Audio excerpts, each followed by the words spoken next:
The end of hurricane season has arrived, and while the record books will show statistics of an average season, the history books will remind us of the devastation of the season's most powerful storms. No state hit harder than Florida, where the Gulf Coast was forever changed by the historic brute force of Hurricane Ian, and Florida's East Coast struck by a follow-up punch just weeks later in Hurricane Nicole. Today, we document, review, and analyze the 2022 Atlantic hurricane season and our end-of-season special of Tracking the Tropics. Live from our hurricane headquarters with real-time analysis from some of the nation's top meteorologists, this is Tracking the Southwest Florida changed forever by Hurricane Ian, by far the most impactful storm of the 2022 Atlantic hurricane season. We are live in your hurricane headquarters to look back at the season that was, review the lessons learned, and to answer your questions live. Hey there, folks. JB here with you live in your hurricane headquarters on the final day of hurricane season with our team, WFLA Chief Meteorologist Berardelli, Meteorologist Rebecca Barry, and joining us from the National Hurricane Center, just hopping on the Zoom call, John Cangialosi of the, again, National Hurricane Center. Cannot wait to bring John into the conversation here. We're going to send things over to Rebecca here for just a moment, but before we do, as we look here at some of the video of the damage that was felt in the state of Florida over the course of the last several months, we want to let you know that we're here to answer your questions out of the Facebook Live comment section. Use any of the hashtags on your screen, including hashtag Hey John, Hey JB, Hey Jeff, or hashtag Hey Rebecca. For meteorologist Rebecca Barry, we'll send it over to her at the wall to look back at the season that was. Rebecca. Yes, and so what we're looking at right now is, of course, that what we watch all season long, which is the tropical Atlantic. We're looking for any signs of formation. We're looking for any signs of things that might be starting to kick up. And for most of the season, it was very quiet, especially for the first half of the season. This is where we ended up. We had a couple of fish storms like Gaston and Danielle and Martin, even Earl, but then we also had a couple of landfalling storms. And so this season just felt different in a lot of ways. And I'm going to bring in our national hurricane expert, John, to give us his insight on what they're thinking and how they're analyzing this season, because unfortunately it was just one for the record books in terms of how strong Ian was, how quiet it was in the beginning of the season. And if John can join us now, I'm not sure if we're able to do that. All right, John, what are you guys talking about over at the National Hurricane Center in regards to the 2022 hurricane season? Sure, I'm here, and you hit all the right points. It felt like two different seasons in one, to be honest with you.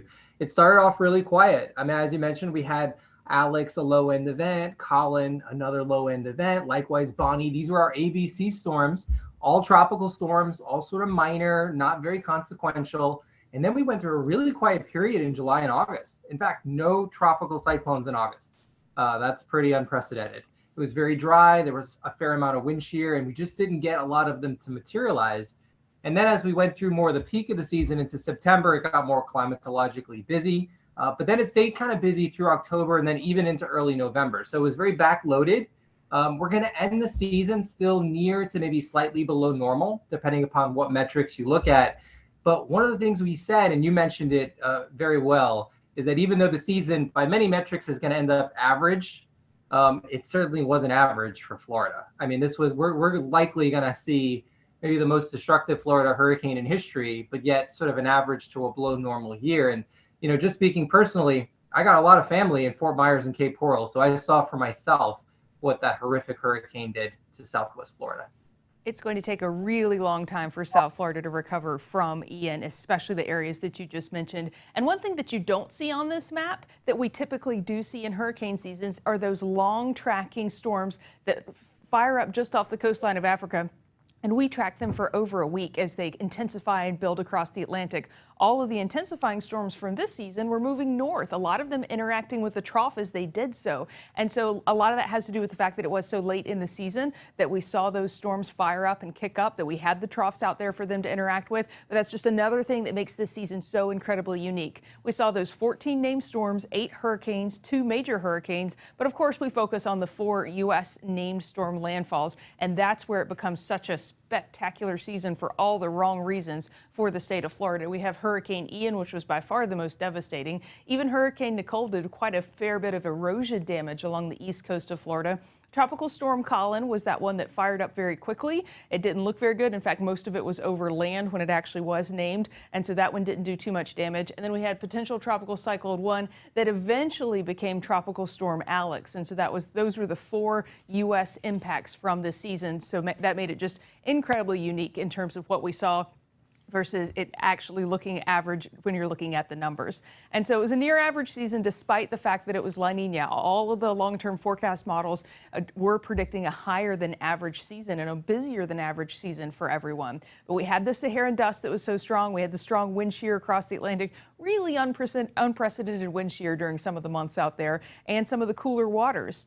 The sea surface temperatures were very odd this year, especially with all of the warmer water near the European continent. They had very warm water up there, cooler water around us, and that made a big difference in the formation that we saw.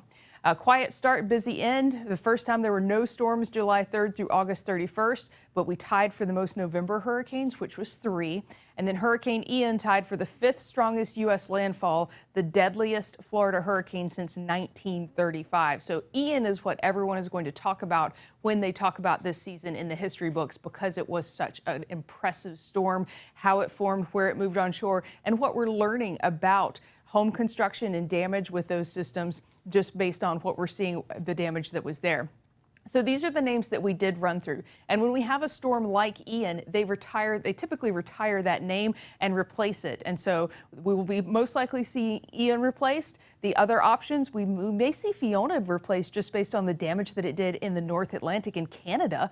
And then Nicole, of course, did a lot of erosion damage, and they retire names when they were particularly deadly or particularly damaging in terms of expense. So those are the 3 options.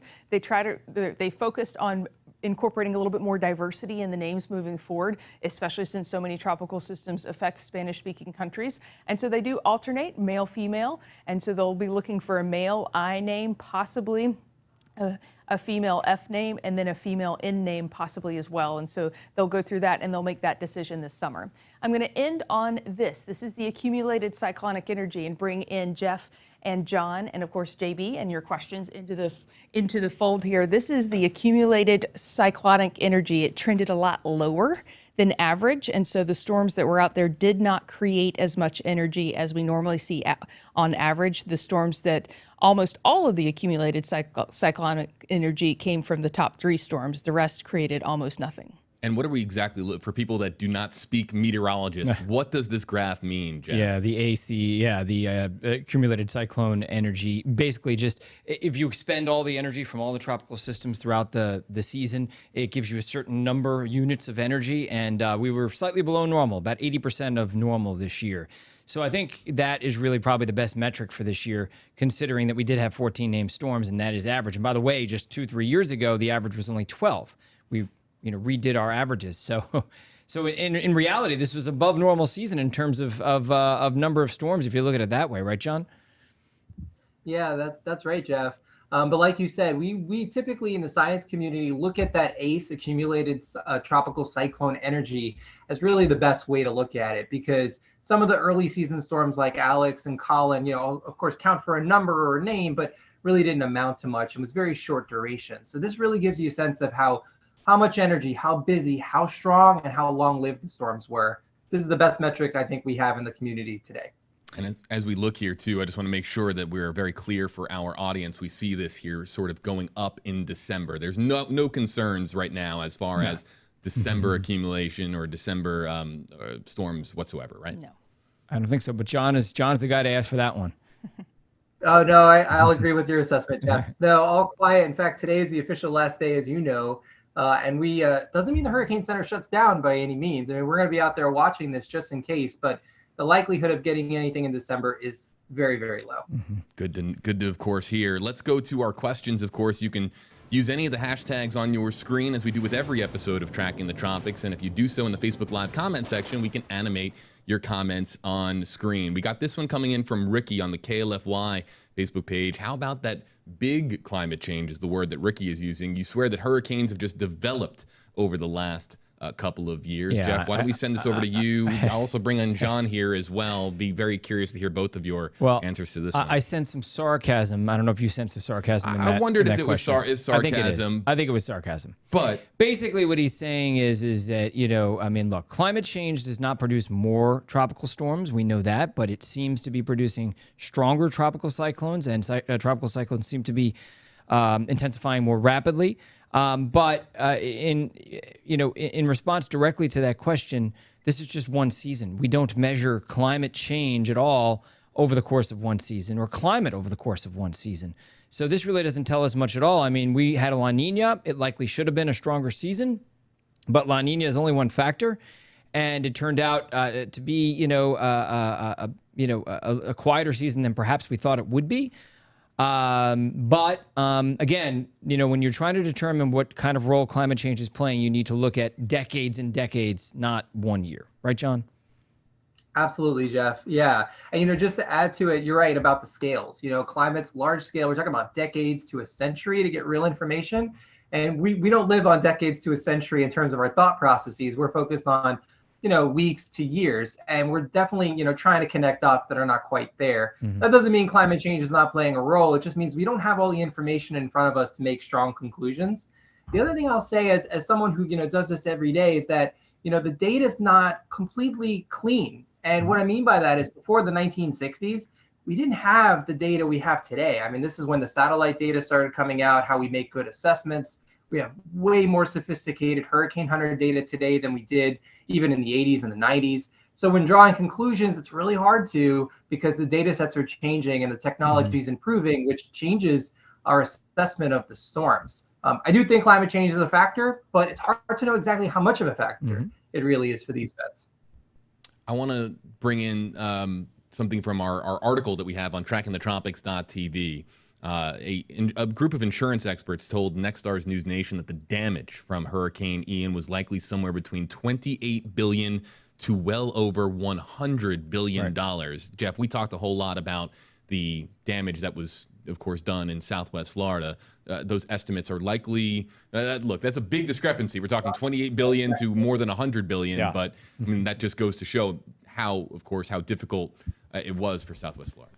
Yeah, I mean, look, it's probably going to be, way up there. I doubt it's going to be, 30 billion. It's going to be probably somewhere around 70, 80, 90, or close to $100 billion, but that is a pretty wide range right there. But, we always say to you at the beginning of a season, it only takes one storm. And I remember being on air during the summer when we were going through that dry period where nothing happened for 2 months, and all of us meteorologists were feeling really creepy and eerie. It just felt eerie to us. It's probably just a feeling, but nevertheless, it goes to show you that it really does only take one storm. But John, I think this is, and Rebecca, we should all talk about this.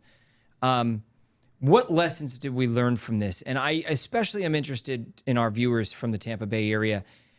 Do you realize how lucky we were? Did you take away, and were there takeaways from this storm and the kind of destruction that it produced in the Fort Myers area? I would love to know from our viewers to chime in on, does this make you take hurricanes more seriously and also realize what could have happened in the Tampa Bay area if this was a direct hit here? Yeah, our viewers are not going to talk back to me. They're just going to write some questions. So, I didn't know if you were asking here. If you were I'm asking our viewers to chime in because I want to bring some of those comments on. But I also want to bring Rebecca and John into this conversation as well. In the meantime, I will look for those comments as they come in. Yeah, and not seeing any just yet. It'll take a moment, but John. I could start, Jeff, and certainly pass it over to Rebecca. I can see two ways of looking at this, and I'll start with the area further south of you in Fort Myers and Cape Coral and Punta Gorda. I went out there. I'll just tell you a quick story. I mentioned I have a lot of family there, including my parents and brothers, and I went out there and I asked them. I said, why did you guys not leave? Why did we not worry about this? And the conception was two things that I kept hearing. One, they thought this was Tampa's storm. They really believe that. And the second one is they based it on past experiences. And Hurricane Irma in 2017 did come through that area, but they didn't see much consequences from that event. And they believe that they survived the worst of Irma in 2017. But the worst of Irma that year went over the Everglades and even onto the east coast of Florida, not on the southwest part of the state. And there were these sort of bad preconceptions about what major hurricanes can do because they were basing it off of something like Irma, or even the longer term residents basing off of it something like Charlie that was a lot smaller and fast moving and delivered a smaller consequence area of significant damage. So I guess one of the things that I kind of want the viewers to realize is please don't sort of connect past experiences to what this one's going to do, because unless you were in the thick of it and got a direct impact, your experiences could be quite different. Also, I think your community in the Tampa Bay area, you know, got so much new population in that area, and I know you have a city that's sort of exploding in growth, a lot of non-traditional residents, meaning people who haven't experienced this. So you're right, we don't want people thinking that they sort of got through this event because it was a non-event for the Tampa area. So hopefully they'll remember what happened just 80, 100 miles to your south and how consequential it was for those communities. So Rebecca, I'll certainly pass it to you from here. I think for me, what I'm looking forward to learning more about from this season, especially concerning Ian, is how we can better message the risks based on where you will be when the storm passes over you. And in reference to what John just talked about, most Floridians have only experienced tropical storm force winds. A very finite number of us have experienced hurricane winds. Even if you've been through a hurricane, so to speak, a lot of times the hurricane force winds are so compact and so succinct that it only impacts a very small area of what the entire storm impacts. And so when I think about past storms that we've been through and past seasons that we've been through, most of us have only experienced tropical storm force winds, and that still knocks out a lot of power, widespread power outages just from tropical storm force winds, much less actual even worse damage that we could see from hurricane force winds. And of those that have seen the hurricane force winds, very, very few of those have seen major hurricane force winds. And so I just wish that people would consider when they're making that evacuation decision that they've probably never seen anything like what we're describing is going to impact a succinct area. I think we can do better messaging moving forward graphically, as well as, you know, how we talk about it versus which side of the storm is going to experience the storm surge, which side of the storm just has to worry about wind. And I think that there will be some developments and changes with the track and how we communicate those risks, because people just focus on that center line on the track and they think, well, it's not over my house, so I'm fine. But the impacts are so far outside of the track and so varied based on which side of the storm that you end up on. I think that the change needs to come in our messaging and in our graphics and how we can better convey that. John, I want to be very mindful of your time. I know that we have come across 2:30 Eastern, so if you do have to hop off, we understand. We're going to be continuing the conversation here. It just depends on how many more minutes you have with us here on the show. I have about 10 more minutes. All right, happy to hang on. Fantastic. That gives us an opportunity to go to this one. I know Jeff is likely going to ask you a couple questions as well, but Candy wanted to get this one our way. #HeyJB, awesome work during all the storms and during the tough times. Everyone was rocking all the updates. Forever grateful. You know, we work as an extension of what the National Hurricane Center does. John, I would imagine that you're joining us from Miami, and maybe you can, you know, speak to our viewers about the enormity of the operation that is the National Hurricane Center. Yeah, sure. I'd be happy to, JB. So yeah, the National Hurricane Center is located in Miami, and even though our name is national, we're not just focused on the U.S. If you look at the map in the background, essentially if there's a storm anywhere in the Atlantic Basin from Europe and Africa all the way westward to the U.S. and even into the Pacific Ocean to about 2/3 of the way to Hawaii, the National Hurricane Center is watching that area, and it is our region of responsibility. That being said, we live in Florida, you know, and when a storm comes to Florida, it becomes the biggest concern to us because it's going to affect our personal lives as well. You know, one of the points Rebecca brought up that I want to address is, and I agree with both of her points, one of the things we're trying to do this next year in 2023, and we do this all the time, but we're trying to do this even better than normal, is through education. Emergency managers are the ones that call for evacuations. It's not a meteorologist that does this. So an emergency manager, and they're done on the county levels and on the state level in Florida, has to have a fair amount of knowledge about hurricanes and know what the consequences are going to be for different counties and different zones. And here at the Hurricane Center, now that hurricane season is ending, we are going to change focus from forecasting these storms on a day-to-day basis to now educating that community, so that when we get to the next event, unfortunately, you know it's going to happen at some point, they have a knowledge base that they didn't have before. So we're not only teaching existing emergency managers that have a lot of experience, but even the newer ones And this is going to be done for 6, 7, 8 weeks of the year here at the Hurricane Center in-house. And also, we talked about the cone a lot. Our cone graphic is our most used product at the Hurricane Center. But I agree with Rebecca that the messaging from the cone is not great. So many people are looking at the cone as sort of a decision-making tool. If I'm in the cone, I maybe should worry about this. If I'm not in the cone, maybe it's not my problem. And that's not the way the cone's designed. So we have some prototypes working with social scientists now to try to redo the cone in future years. I don't think we'll be there, unfortunately, for 2023, but we won't be too far away from it in seasons after that. That's good to hear, because this is something we've wrestled with for years and years. But it is a great tool. The cone is a great tool. People recognize it. But the devil's always in the details. I almost feel like we need to educate I feel like everyone needs to be educated to some degree on the details of hurricanes. I mean, hey, you on the north side, you on the south side? You're going to see the storm surge, or you're going to see the wind, or both. And that's something that we wrestle with all the time. Is we know as meteorologists what the consequences are going to be, but how do we best message that when people are not just using our words, they're using their past experiences and whatever limited knowledge that they may have to kind of make their decisions. And a lot of other things too, by the way. How much money they have? Do they have the money to actually to evacuate? And what other factors are they weighing in their decisions? John, Rebecca, do you want to pick up on that? Yeah. Yeah, I mean, I'll start. I'll say all good points, Jeff. I mean, agree. And also there's an emotional side of this too. I mean, when people initially go through stages of emotions, I mean, we're human beings. The first sense is maybe it's not going to happen. Oh, I've been under this gun before. Maybe it's not going to happen this time. Or I've evacuated the last time. Nothing happened. Maybe I don't have to do it this time. And what I often tell Florida residents, and this is, I say this in South Florida, this is no different in Central Florida, is that, you'll be lucky to evacuate. Nothing happens. I know there's concerns about, uplifting your life and changing it. But the only reason you're told to evacuate is because we think there's life-threatening storm surge in your area. The only reason we evacuate in this country, the entire country, is because we think your area could be flooded from storm surge. There's no evacuation due to wind. There's no evacuation due to even rain. So if you're told to evacuate, it's we're worried that the ocean is going to get there in some capacity. So that is the #1 killer in hurricanes. So again, don't leave unless you have to. Don't leave unless you're told to evacuate, but that is the highest level of warning. So please, just follow those advice from local officials. They are not just doing this casually. If they're calling for an evacuation, it is because they really mean it. They're really worried about your community.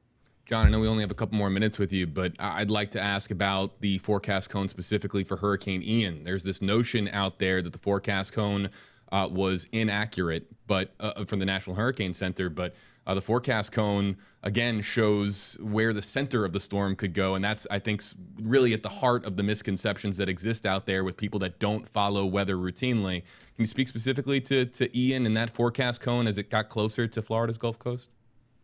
Sure, JB. Yeah, I'll say that Ian, it's one of the more challenging cases we've had of recent history.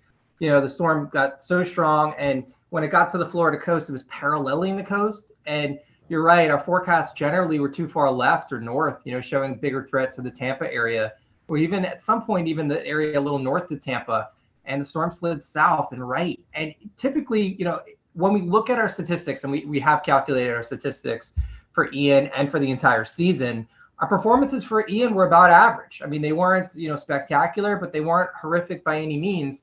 But the problem is the shape of the coast relative to those errors. When you just slide a little to the right, I talked about this earlier to a different group of people, and I said, imagine if you're on a boat coming into port. If you're coming straight into port, it's kind of easy, but if you're coming into port in a parallel fashion, you can really miss your port by a fair amount because of the shape of the coast and the track of the system. A really hard event to communicate, a really hard event to forecast.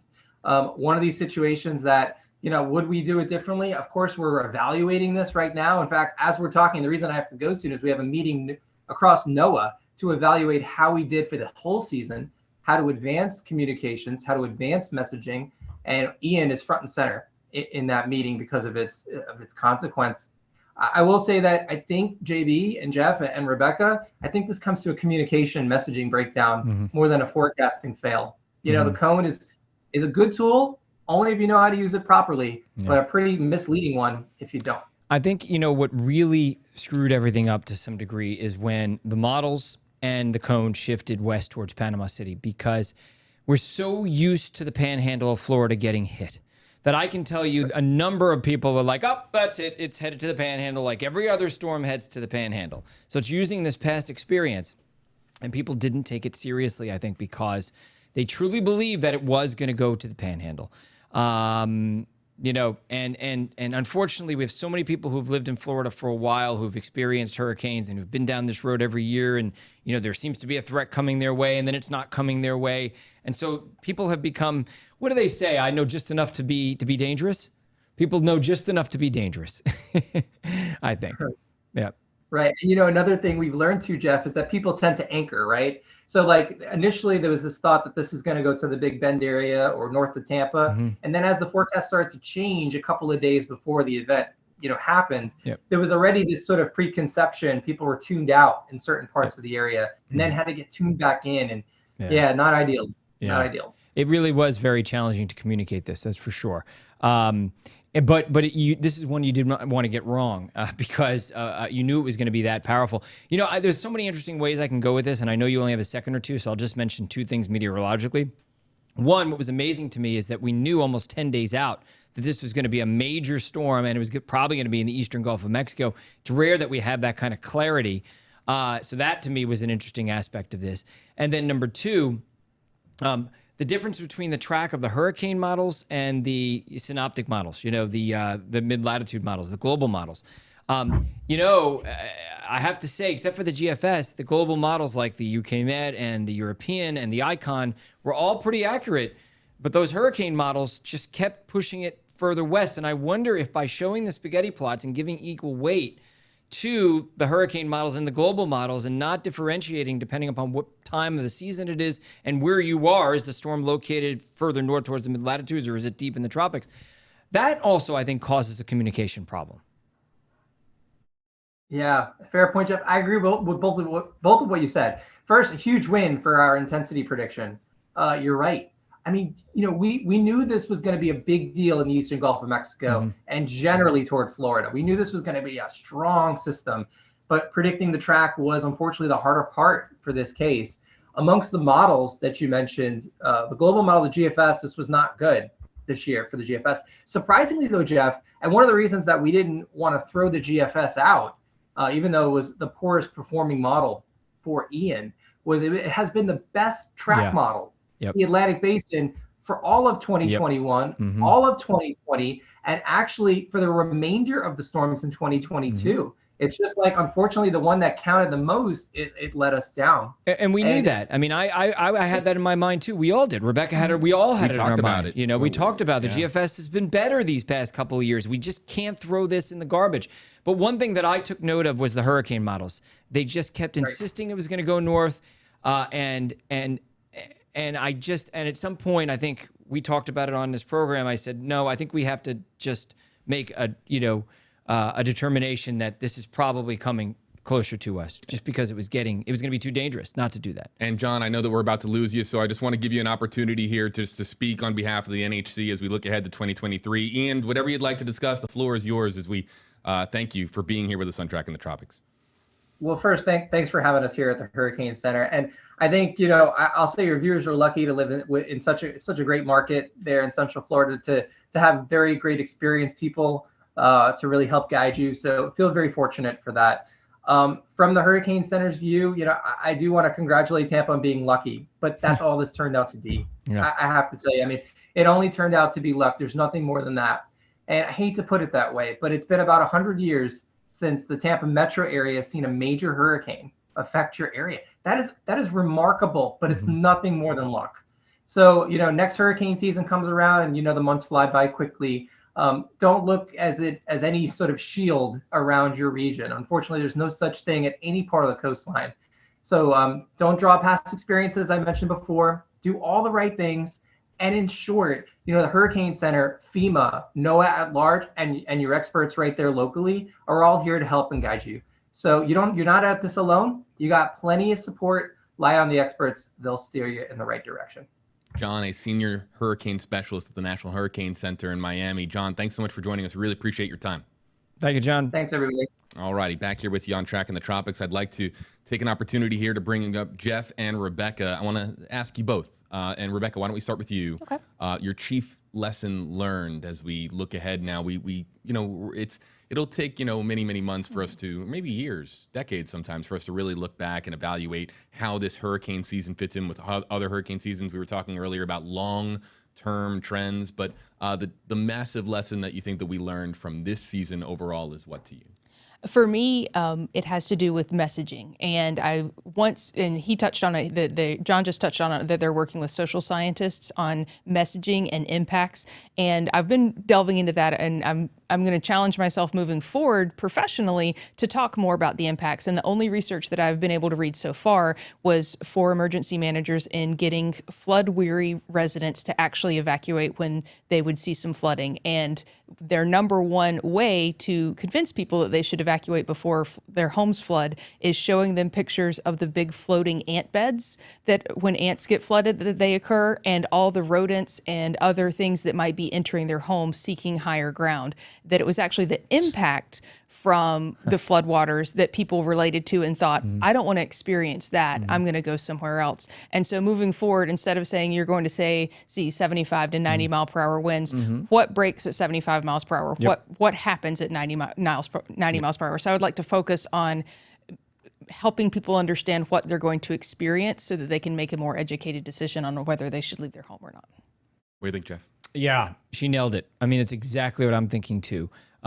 Instead of, telling people the winds are going to be 100 miles an hour doesn't mean much. What does it mean to your house, your structure? What does it mean to your life during that time? What are you going to experience? How scary is it going to get? Is your house going to be able to withstand it? And the same thing with the water. 15 feet of, it's easy just to say 10 to 15 feet of storm surge and just move on. But 15 feet of storm surge is 3 Rebeccas. We talked about this the other day. I mean, it's literally that's how high it is.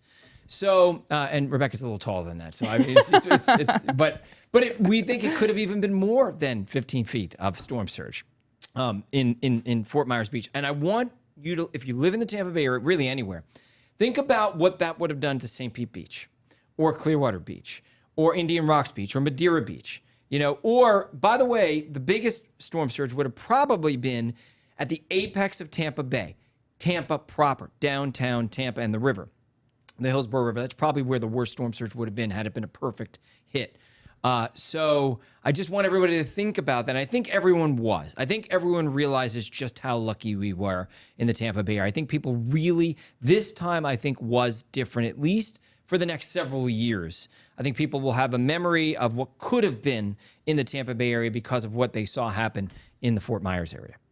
I'd like to also end out this program by acknowledging the fact that this is the end of season 4 of Tracking the Tropics. And we do this, of course, this is one of the digital franchises that we have here at WFLA to give the Max Defender 8 weather team, of course, an opportunity to go back and forth and have some interactions with our commenters, which is so invaluable, of course, when we have a storm that is knocking on our front doorstep, such as a Hurricane Ian. But this is also a public service component as far as what we do here at WFLA, being able to help spread good information and make sure that misinformation doesn't have an opportunity to grow and spread even further than it already has. So I'd like to just give an opportunity also for us to just really quickly talk about what this program means to our station, because being able to talk directly to our viewers, not even just in the Tampa Bay area, but really across the state of Florida and across the country. We reach Facebook pages and station apps and websites across the United States, being able to talk to people about these storms and break it down into terms that they can understand and explain what they're seeing on the forecast cone. That is so invaluable to be able to take your expertise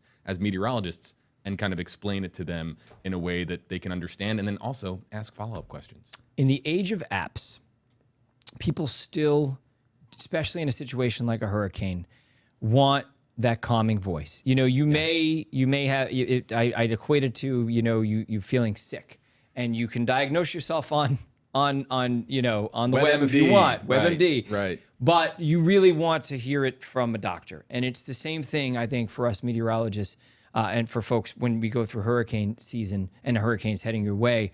This program gives us an opportunity to speak directly in a very intimate way to the viewers and answer their very specific questions. And in some cases, maybe life or death type questions. Sure. If they're asking whether they should evacuate or not. Rebecca, this is I think your second season Yes. of Tracking the Tropics. It's always fascinating to be able to hear you break it down for people online as well. And what I love about Tracking the Tropics is when I get a viewer question, I always address that the next time I'm on air and broadcasting, because if one person's asking that question, multiple people are, and it helps make us better as meteorologists, and it helps us refine our messaging. It helps us answer more questions. And so that's what I love most about Tracking the Tropics, is how interactive it is. And I love the freedom of it, because even though Nicole wasn't as big of a deal for our area because it was an East Coast storm, we were able to stream all night and talk tropics all night long. We have that freedom to go as long as we want, and really give it the time that it deserves. Yeah, and we look forward, of course, to every offseason. This is really a big part of the operation here at WFLA.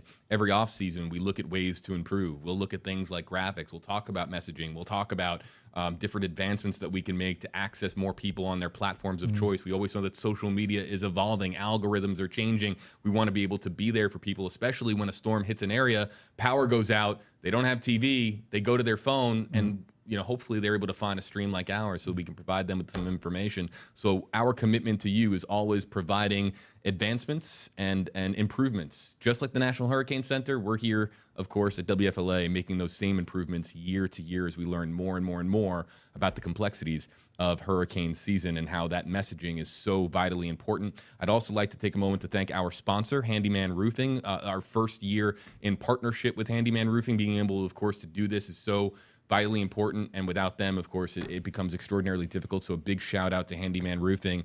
Any final thoughts before we wrap up season 4 of Tracking the Tropics, you guys? Let's just make sure that we remember the lessons of this season. Yes, right. And then apply them going forward. Rebecca? I just am glad it's over. Me too. Just really glad Me it's too. over. And I'd like to just send our thought from all of us here, the Max Fender 8 Weather Team, WFLA, and all of our guest meteorologists across Nexstar Nation. We would like to share our thoughts and prayers for those in Southwest Florida especially. They are still, as we now pass over Thanksgiving, we go now into the holiday season, a lot of them are still picking up pieces and getting their lives back together. So thinking of them too. That is, I think, the biggest lesson from hurricanes is that getting through the storm is dangerous, but sometimes the most taxing part of it is the weeks, months, or years it takes to put not only your life, but your society back together again. And we learned that from Hurricane Andrew, and we just learned it again from Hurricane Ian. Yeah.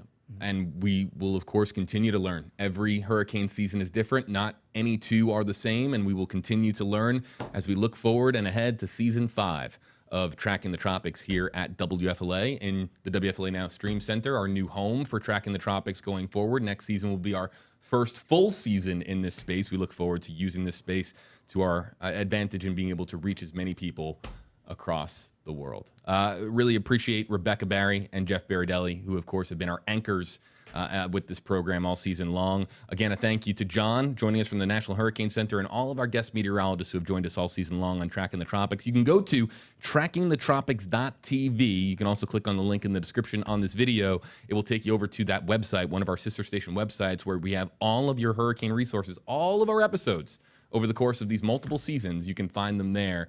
A lot of them, some good information about what we learn over the course of doing these episodes. So again, a big thank you to our entire Tracking the Tropics family out there, and a special thank you to you, our viewers watching wherever you are. Have a good one, folks, and happy holidays from all of us here at WFLA, and we'll see you next year on Tracking the Tropics. Thank you for watching Tracking the Tropics.